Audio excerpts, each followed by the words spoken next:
Hey creative peeps, we are back with a few more of our tag techniques for our 6-month and 12 months of wholeness through creativity. And we're going to take a look at 2 or 3 different techniques that we can do with our distress inks and also our distress oxide inks. And so I've got a couple different ones here, some different colorways that I've used with them, and I'm going to show you how to do these, and we're going to talk about them a little bit before we move into more techniques. So some of these are done with the blending foams and the distress inks. The blending foams are just a round foam pad that fits on a handle. You can use either the small 1-inch distress inks cubes like this or the larger full-size pads that are like this. Obviously, you can use any type of dye ink that is considered water reactive and blendable to do these tools. You do need a blendable and you do need a water reactive ink. Your archival inks aren't going to work for this, your permanent inks. So we're going to talk just a tidge about color theory, very simplified matter of color theory, but basically your color wheel is based on Roy G. Biv. Red, orange, yellow, green, blue, indigo, and violet are your colors. Analogous colors are colors that are next to each other in the color wheel, such as red, orange, yellow. And so that can be a good palette to use, especially as you're beginning and you don't want to make mud out of all of your colors. So you can choose analogous colors. Another way that you can do it is to choose a monochrome or tone on tone, meaning different shades or tints of the same hue. So those are going to be a couple that we're going to work with as you experiment and go a little bit further out. You can start adding in some complementary colors, which means those across the color wheel, but you have to be really careful when you do that, because when you mix complementary colors, that's when you get mud or a yucky brown color. And so complementaries are great for adding a pop of a different color. We see here that we've got the red and the blue on there. Red and green are complementary colors. The red and the blue will come together to make a violet, but sometimes mixing your purples in with your colors, it's real easy to get that ugly mud brown. So you just want to be careful, but as you play, I don't want you to be too careful. I want you to experiment and try different things and see what happens when you mix different things together. The other way that you can divide things is by using all warm or all cool colors, and you're usually pretty good and safe when you do that, mixing blues and greens and yellows, or reds and oranges. Again, your purple can kind of be a borderline there. It can go with your blues or your reds, not with your greens or your yellows. But pull your inks out. All you need is about 3 colors of ink. So pull out what you've got and let's get started on this. So the blending brush is one way. The other way is to use or a blending foam is one way. The other is to use a blending brush. And these brushes are like a makeup brush. These ones just happen to be color coded so that I can use them with the different families. But we're going to get started first by making a tone on tone or monochromatic theme with our blues. Rub your foam into your tag, get your foam inked up. Start off of your tag, make sure that that's in there good. You want a light touch and just gently come on. It's going to be very light to start with. You want to come on at an angle so you don't get a stamp of a circle on there. But we're just going to start here with the tumbled glass and make a very faint and light color that we're going to build up and blend together.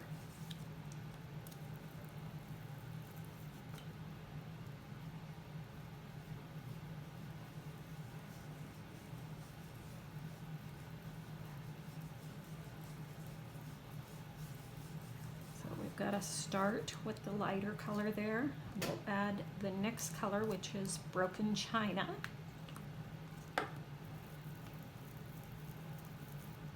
And we're going to come in from another place on the tag and blend in.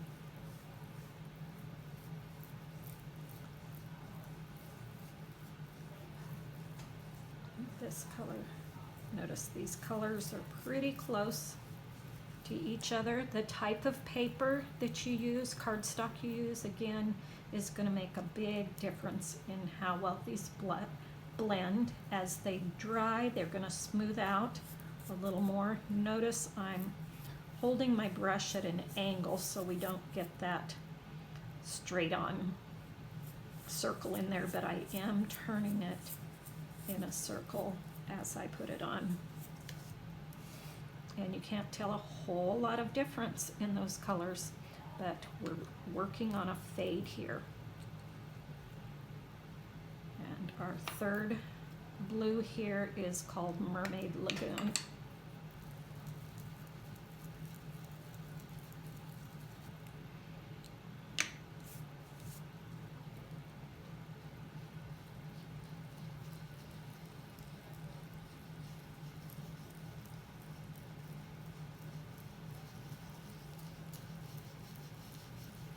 Again, use a light touch. Your darker colors are going to go on darker, obviously, but use a light touch. I tend to get heavy-handed sometimes and end up with some splotches, but that's okay.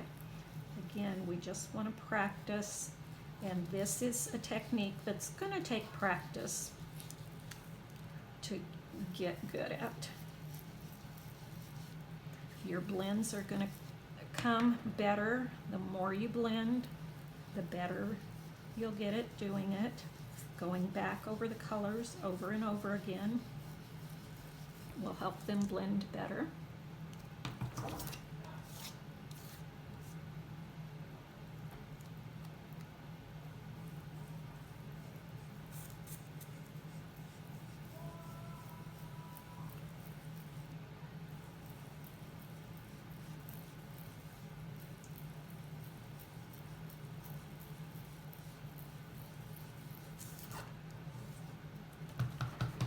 It's just something you've got to take your time on to do. Just a practice thing. And you can always leave a little white space on there where you're going to put your focal point. Can be good for some white space, or work at getting more of an ombre look to it. The Bristol cardstock will blend better than these tags will. A watercolor cardstock can be good for blending. I'm not checking here, but could get fingerprints on that, especially the darker colors, so you might want to bring in a piece of scratch paper just to hold your tag down with, so you don't have to worry about getting the splotches. And you're just going to go over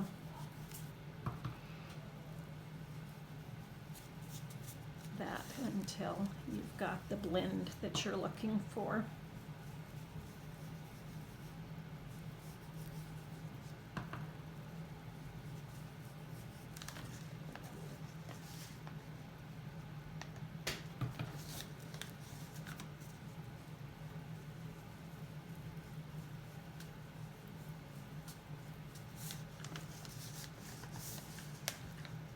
So you can see that our tag has many different varieties of the blue, and they just blend into each other. We could be done right there as a background, or something I like to do with my water reactive inks is to add a little bit of water to them to get them to move a little bit. It's two different ways you can do this. But this sprayer, if you push just a little bit, you can get some big droplets rather than the mist, and that would give you a look like these have here with the bigger droplets. You can mist, and that's just going to kind of give you an all over muting. The other thing you can do is to spray and let it run a bit. The more spray you put on, the more it's going to run and blend together.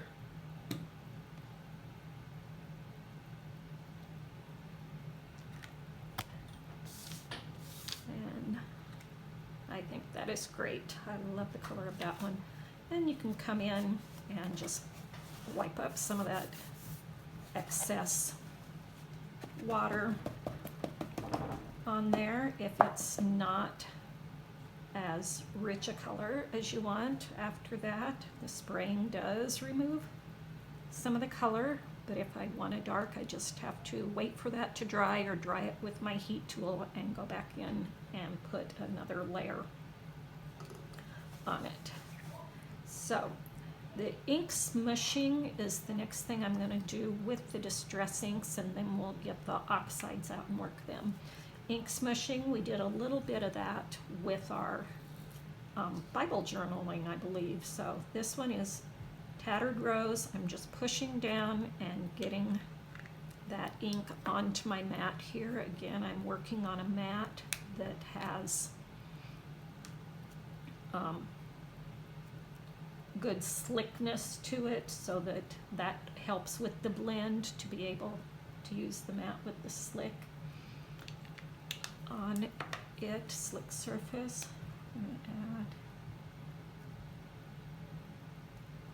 let's see, add some different colors in here. Which one? Go back. Let's just start there and see what we've got. And I'm just going to lay the tag down in it first and see what we've got for a blend. We're going to come back and get some of those areas that are misted. You can see we're starting to get a little bit of mud there. There was probably already some ink on my mat that hadn't been cleaned up, so we don't want that color in there.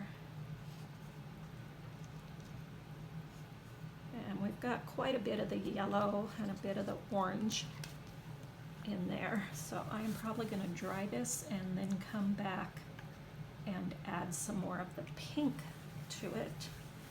So hold on while I get my dryer, and we'll come back and do a little change in here.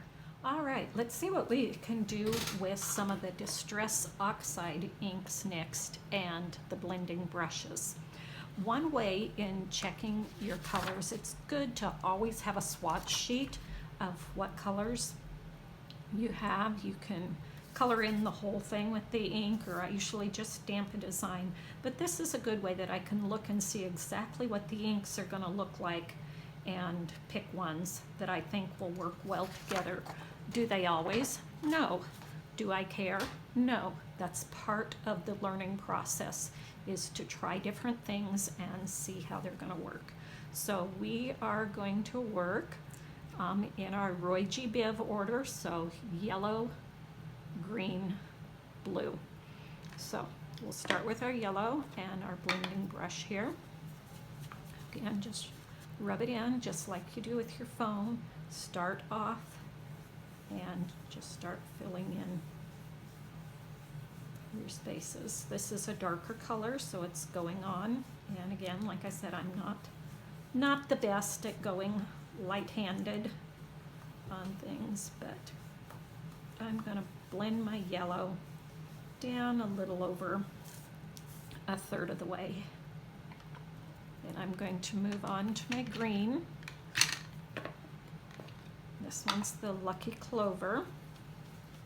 And technically I should probably wipe that up. I usually just move to a little bit different spot, so I'm not picking up too much of the yellow, but I want to overlap a little bit and get those to blend together.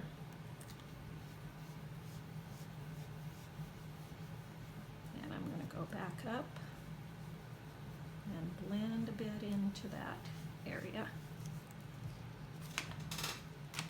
And since I'm running out of room, hopefully I'm not getting out of frame for you, I will wipe this up a little bit, but more than likely it's going to have ink all over the back of my tag. And here's our blue. This one's Salty Ocean.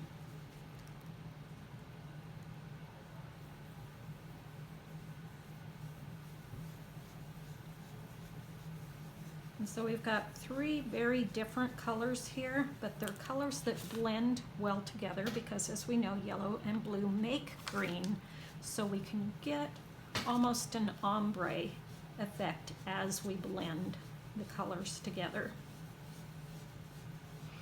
I usually blend down and then I work my way back up because I want these to blend in together fairly well. Obviously they're different colors, and so they're not gonna be a perfect from one to another like our blue was, but they're going to create a pleasing blend of going from one to the other. The oxide inks again are a little more opaque than the regular distress inks, and so they're going to cover each other a little bit more, but you can see our yellow and our green blended well together. There we go, from our pure yellow into our yellow green into the green itself. And to get that excess ink, I can just rub it on a paper or a paper towel, and you can tell it's pretty much cleaned off there. And we're going to come back down with our green again and blend into our blue a little bit better.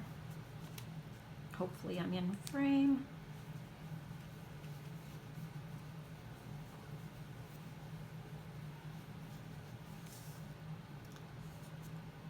This, and I think I'll come back with my blue one more time just to even things out at the bottom there.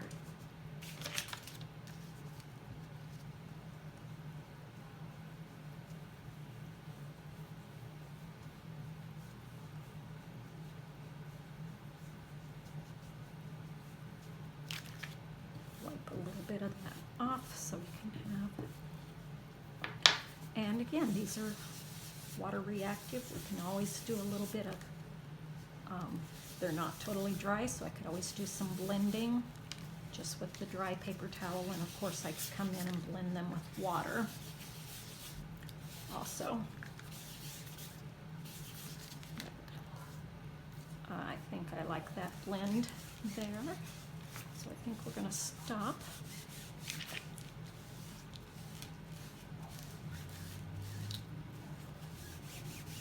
On that one. Oh, and I just did what I didn't want to do.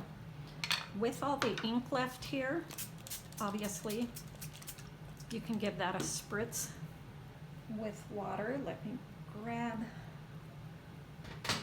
grab another tag here. So we'll do a little bit of ink smooshing and get a little bit of color on this tag. It's not going to be a whole lot, and it's going to mainly turn out green since I'm just splatting all over, and the blue and yellow together are going to make green. But it gives me a little bit of a background to get started on for another tag. I can dry that, and then I can add some other colors along with it. Let's put a little bit of blue to that. Spritz just a bit on there to have a more of a watercolor effect when there's already water on my tag. I can get a running blending effect by putting water and moving it around.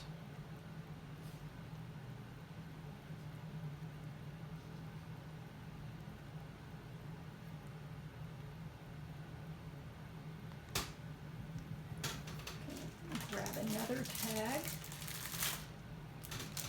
to soak up what's left there. I hate to waste any of my inks or paints or anything, so I like to pick them up with more paper whenever I can, and that just gives me more backgrounds to work on and have ready for other projects in the future.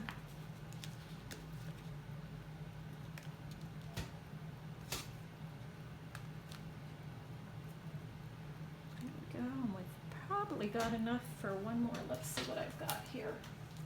I could put that on.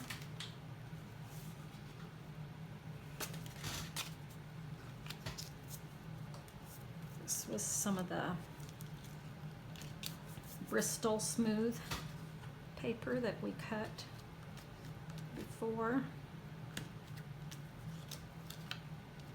And there we've got a good coverage on that. Again, I can start drying these a bit.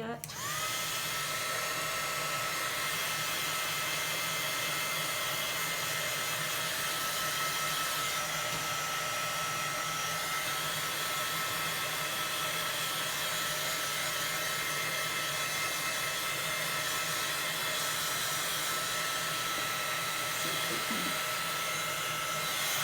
get a little bit of that blue to move.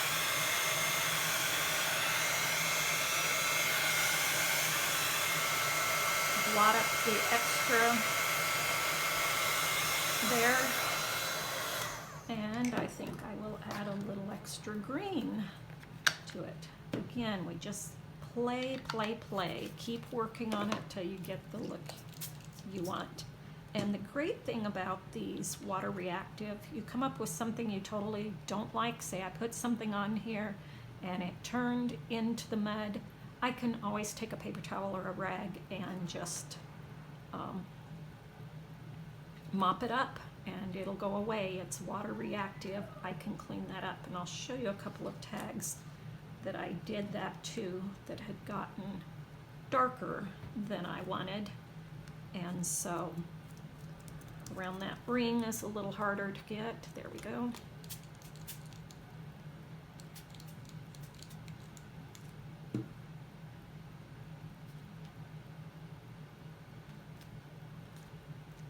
Again, let's give that a dry.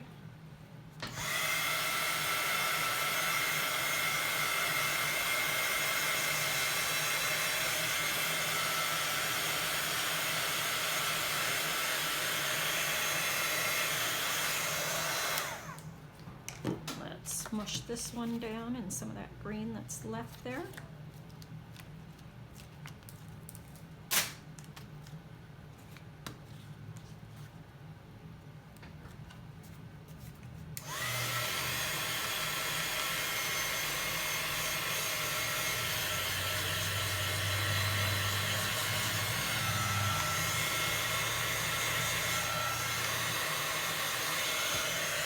See if we can get any of this last bit up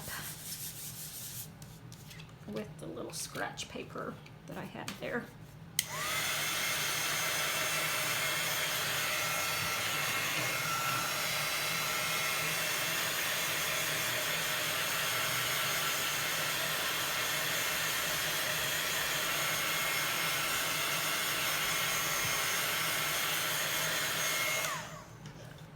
Again, I can blot up some of that extra. And remember, our paper doesn't have a memory, so we'll be able to flatten that back out.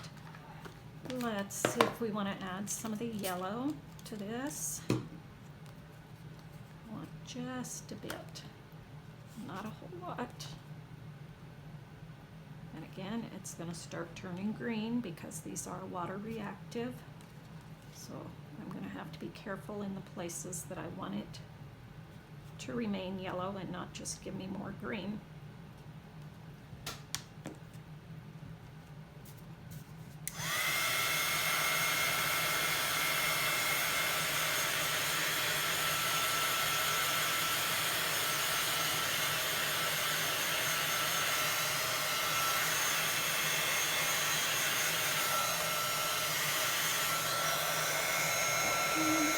Add a little bit of that up so we don't get too puke of a green.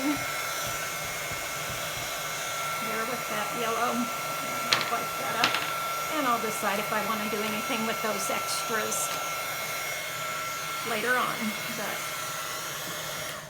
for now, two totally different looks with the exact same inks. And I'll do totally different things with them, either as background tags or to die cut or punch other things out of. Who knows what I'll make with them. The whole thing about this playtime is we're just working on foundations. We're just playing and coming up with things that we can use for other things. We don't have to worry about a focal point or completing anything at this point. We're just working on coming up with some backgrounds. Again, there's the ones that I've done with the Distress Oxides today, and I will be back with more techniques for you. Grab your inks and start working on some of these things, and we'll see what comes up next.